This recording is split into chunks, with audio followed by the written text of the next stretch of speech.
The envelope was still sealed when I found it tucked inside my mother's Bible, between the pages of Psalms, right where she always kept the things she called too important to lose and too painful to hold. I hadn't opened it yet. 3 days after burying her, I was still wearing the same cardigan I'd worn to the funeral, the navy one with the loose button at the collar she'd been meaning to fix for 2 years. And I was sitting on the floor of her bedroom at 2 a.m, surrounded by shoeboxes of receipts and old birthday cards. And I had that envelope in my hands, and something told me tonight was not the night. I put it back. I smoothed the Bible's cracked leather spine and set it on the nightstand, right next to the glass of water that had been sitting there since the morning she went to the hospital and never came home. The water had evaporated down to almost nothing. A thin, white ring marked the glass where the level used to be. I noticed that. I don't know why, but I noticed that. My name is Celeste Ardmore. I was my mother's youngest daughter, her second child, the quiet one. The one who drove her to chemotherapy every Thursday for 14 months. The one who learned how to change a wound dressing and mix the right ratio of Ensure and warm water so she could keep something down. The one who slept on a cot in the corner of her hospital room during the last 2 weeks, because I could not let her wake up in the night and find herself alone. This story is about what happened in the weeks after we buried her. And I want to be careful about how I tell it, because it involves my sister, Denise, and even now, even after everything, I don't tell it with hatred. I tell it because the truth deserves to be spoken aloud, because my mother worked too hard for her story to be swallowed by someone else's greed. Denise is 4 years older than me. She's always been the one who moved through rooms like she expected applause. Shoulders back, voice just a little too loud for the space she was in. Growing up, Mama used to say Denise had star quality. She meant it kindly, but somewhere along the way, Denise started believing that star quality exempted her from ordinary things. From showing up, from sitting in hospital waiting rooms, from answering the phone at 11 at night when the oncology nurse had questions about medication adjustments. Those ordinary things fell to me. I'm not saying that with bitterness. I'm saying it as plain fact, the way you'd describe the weather or the color of a wall. Denise lived 40 minutes away. She visited on holidays, and on the Sundays she felt like it, which grew fewer as Mama got sicker. She always had a reason. Traffic, her kids, her job at the insurance firm where she'd worked for 12 years, and where she never let anyone forget she was a senior account manager. Mama never said a word against her. That was her way. She loved both of us so completely and so separately that she managed to make each of us feel like the favorite, even when the math of her time and energy told a different story. What I know now, that I didn't know then, is that Mama had been watching both of us the whole time, quietly. The way she always did everything that mattered. The day of the funeral was a Tuesday in late October. The oak trees along the cemetery road had turned that deep copper red that almost looks unreal, like someone painted them overnight. Mama would have loved it. She had a thing for October, for the particular slant of afternoon light in autumn, for the way the air felt like it was holding its breath before winter came. We buried her at 11 in the morning. By 2 o'clock, Denise had gone to the bank. I didn't know that yet. I was back at Mama's house with her church friends, accepting casseroles and squeezing the hands of women who had known her for 40 years, women whose names I had grown up saying like they were titles. Miss Lorraine, Miss Beulah, Deacon Howard's wife. I made coffee. I sliced the pound cake that Mama's neighbor had brought. I thanked people for coming, and when the last car finally pulled out of the driveway, I sat down at the kitchen table and felt the silence of the house fall over me like something physical. I didn't hear from Denise that evening. I assumed she was grieving in her own way, in her own house, with her husband and her children. I gave her that space without question. The next morning, she called. Her voice on the phone had an edge I recognized from childhood. The clipped, slightly breathless quality that meant she had already decided something and was informing me rather than discussing it. She told me she'd had a conversation with the bank. That Mama's checking account, the one we both knew existed, the one where her pension and Social Security deposits landed every month, Denise had already transferred the balance. She used the word handled. I've handled the account, Celeste. There was about $11,000 in there. I've already moved it. I figured since I'm the oldest, it made sense for me to manage the estate assets while we get probate sorted. The kitchen was very quiet. I could hear the refrigerator hum. I asked her if she had a copy of the will. She said the will was just a formality, that Mama had always said everything would be split between the two of us, and that she was just getting ahead of it before things got complicated. She said the word complicated, the way people say it when they mean, before you can get in my way. I told her I'd like to see the formal documentation before anything else moved. She told me I was being difficult, that this was hard enough without me making it about logistics, that she would send me half whenever the estate was officially settled. She said this the way people say things they don't intend to do. I hung up the phone. I sat with the feeling for a long time. The strange, hollow sensation of a grief being crowded out by something sharper. I had lost my mother 4 days ago. I was still wearing her cardigan, and I was already being asked to fight for what was mine. I called Mama's attorney that afternoon. His name was Gerald Washington, and he had been handling my mother's legal affairs for over 20 years. His office was on the 3rd floor of a building downtown, the kind of building with a slow elevator and carpet the color of a walnut shell, and potted ferns that were always slightly too dry.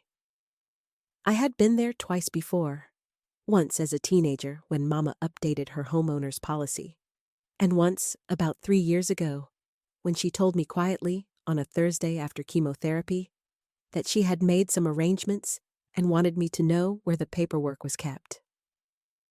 I had written down Gerald Washington's name and phone number in a small green notebook that I kept in my nightstand drawer. That afternoon, I took it out and dialed. He answered on the second ring. When I told him who I was, there was a pause. Warm, not uncomfortable. Celeste. The way he said it suggested he had been expecting my call. I'm glad you reached out. There are some things your mother wanted me to walk you through. Can you come in Thursday morning? I said yes. I didn't tell Denise. The next 2 days were strange. Denise called once on Wednesday evening to talk about the house, whether we should sell it or rent it, which realtor had the best track record in Mama's neighborhood, whether the kitchen needed updating before it went on the market. She spoke about it the way you'd speak about a piece of property that had never held anything sacred. She said she'd already had a friend drive by and take some photos just to get a sense of comps. Mama had lived in that house for 31 years. She had planted the rose bushes along the front walk herself in the first spring after she moved in, with her hands in the dirt on a Saturday morning while Denise and I sat on the porch steps and handed her bulbs one by one. Those roses still bloomed every June, big and dark and almost purple. I didn't say any of that to Denise. I said I wasn't ready to make decisions about the house yet, and she said she understood, and her voice had that particular quality of patience that is really just impatience, waiting for a more convenient moment. Thursday morning came. I dressed carefully. Dark slacks, a white blouse, low heels. Mama always said there were moments in life that called for a certain kind of posture, and you'd know them when they arrived. I took the Bible from her nightstand before I left. I took the envelope too, still sealed. Gerald Washington's office smelled like old paper and lemon wood polish. He stood when I came in, shook my hand with both of his, and said he was deeply sorry for my loss.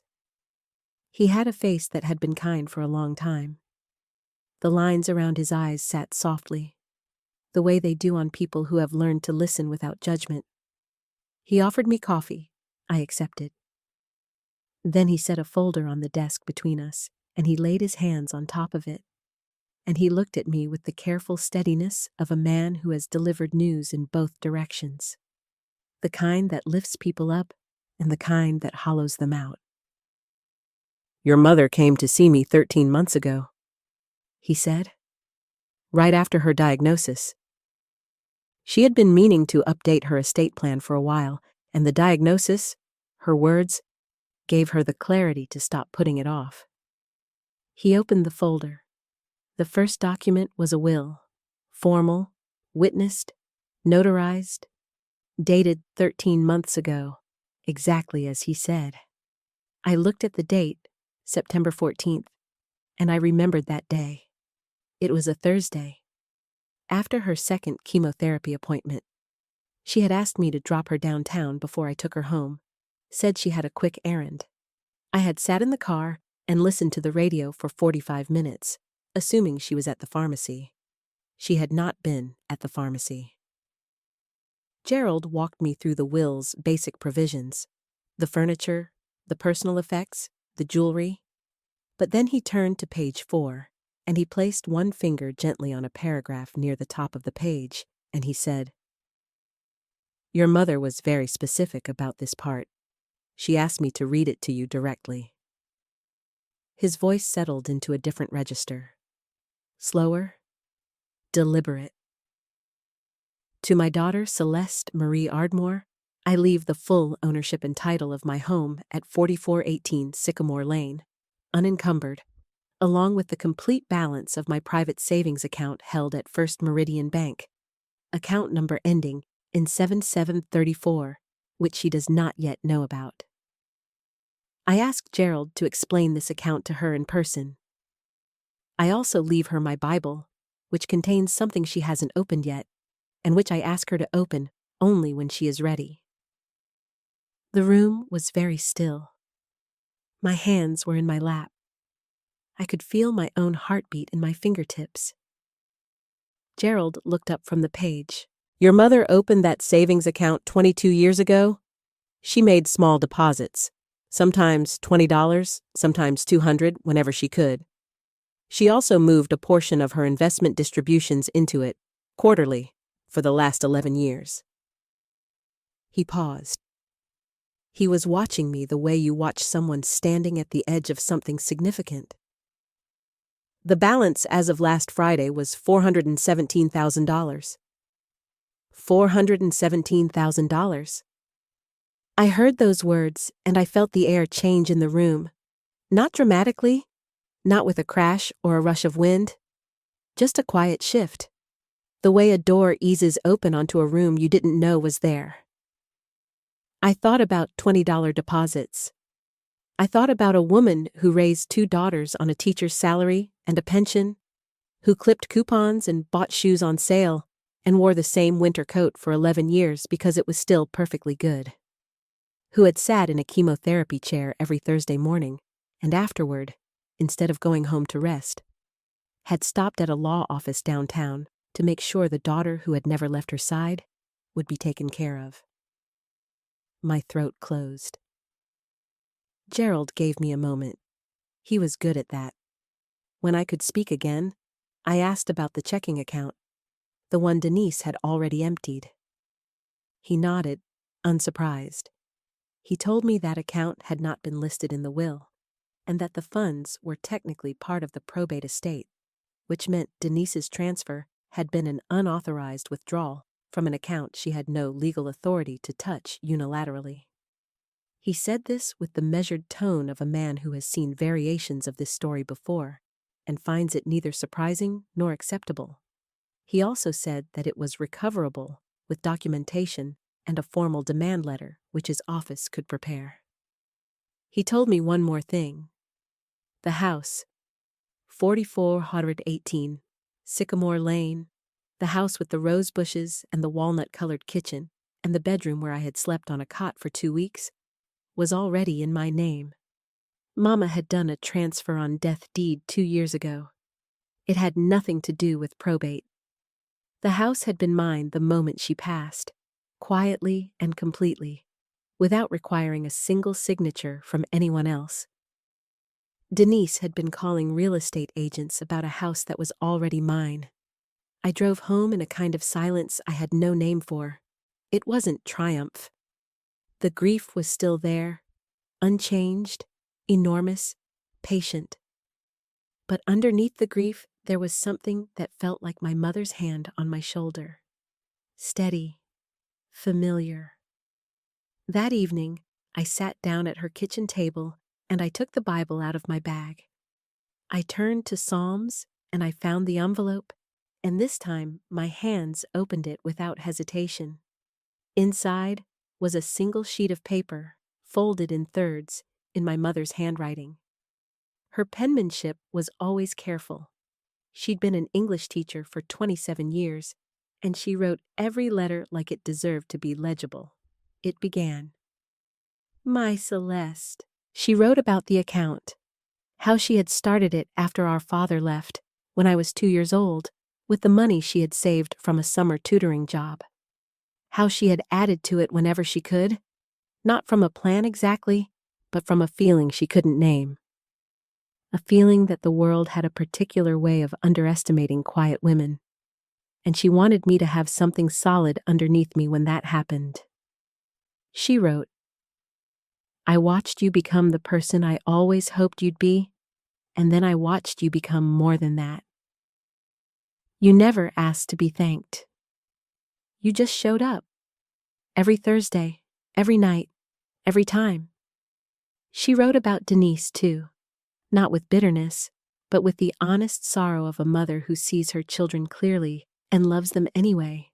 She wrote that she hoped one day Denise would understand that legacy is built in the small hours, in the thankless hours, by the people who stay.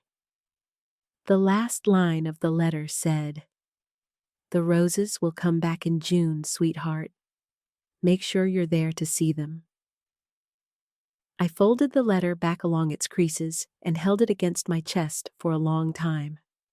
The next morning, Gerald Washington sent a formal demand letter to Denise, outlining the unauthorized withdrawal, the legal ownership of the estate assets, and the terms for returning the funds. Denise called me 20 minutes after she received it. Her voice had a different quality now. The breathlessness was still there, but the certainty had gone out of it. She said she hadn't known about the second account. She said she assumed she was just being practical. She said she thought Mama would have wanted her to take charge. I let her finish. Then I told her the house was mine. I told her the second account was mine. I told her that the demand letter was not a negotiation, but a notification, and that Gerald's office would be following up on a timeline. I kept my voice level.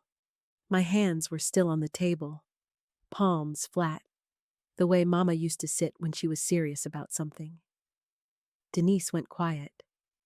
In the silence, I heard her breathing.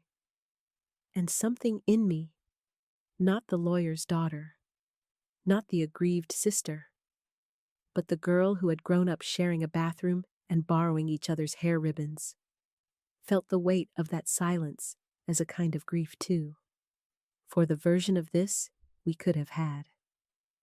For the way money and fear can narrow a person down to something smaller than they used to be. I didn't say any of that. I told her I would be in touch through Gerald's office. The funds were returned inside of 10 days. There was no lawsuit, no court date. Just a wire transfer confirmation in my email inbox on a Thursday morning, which felt right because all the significant things in that season of my life seemed to happen on Thursdays.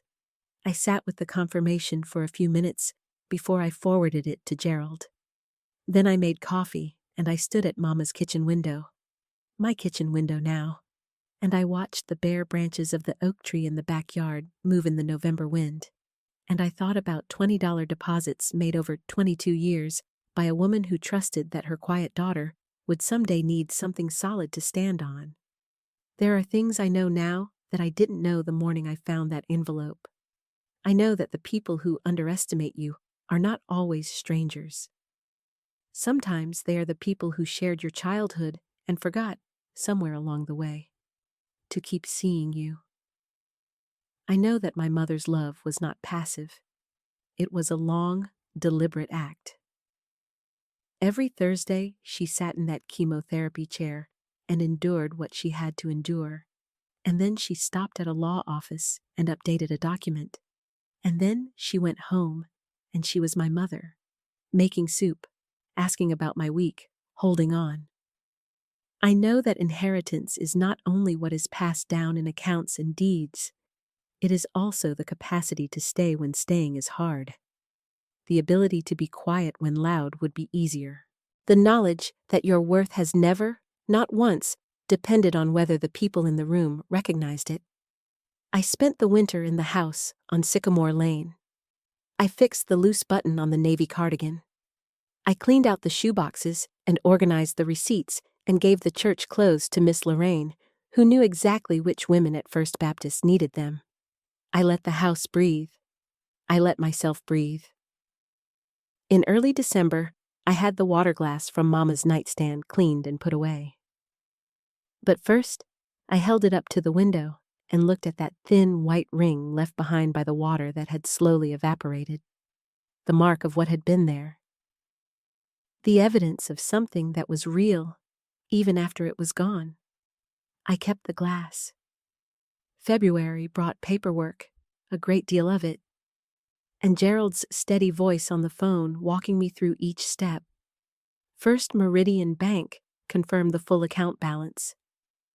The title on the house was already clear. Everything Mama had arranged moved forward with the quiet precision of something planned by a woman who knew exactly what she was doing.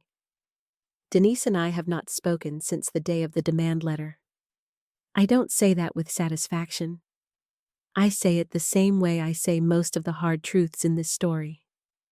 Plainly, because it's what is true, and because dressing it in softness would be its own kind of dishonesty. Maybe there is a conversation ahead of us, someday, in a year or a season I can't see from here. I leave that door unlocked, but I don't stand at it waiting. What I do stand at, every morning from early April onward, is the front door of 4418 Sycamore Lane, coffee in hand, watching the rose bushes along the front walk. Mama planted them in the first spring after she moved in.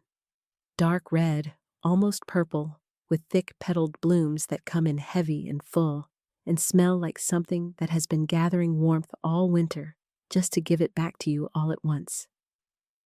Every June they come. They came last June. They will come again.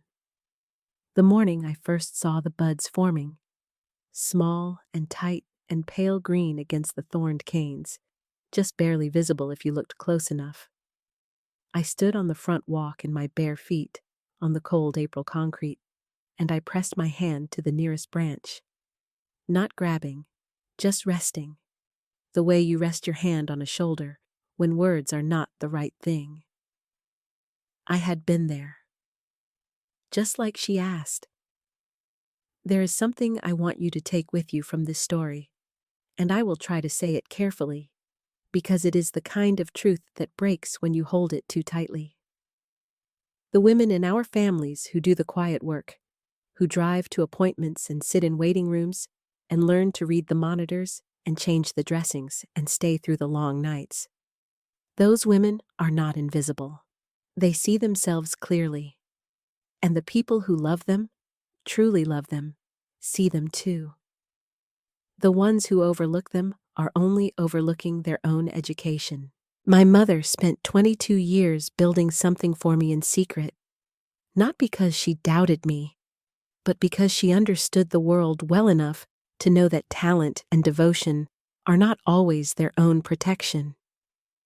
She wanted to give me the kind of foundation that doesn't shift when someone decides to underestimate you. She gave me that.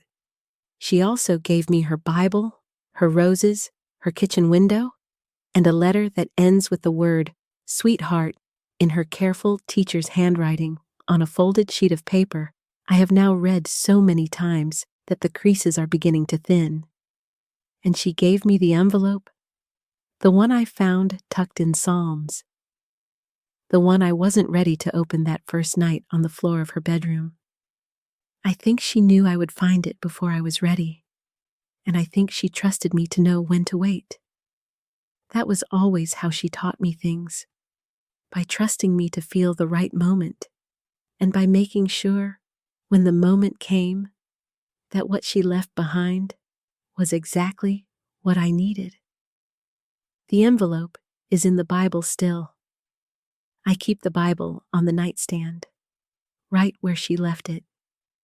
And some mornings, when the light comes through the bedroom window at that particular October angle, the one that makes everything look like it's holding its breath, I reach out and lay my hand on that cracked leather spine, and I feel the full, steady weight of everything she meant me to have.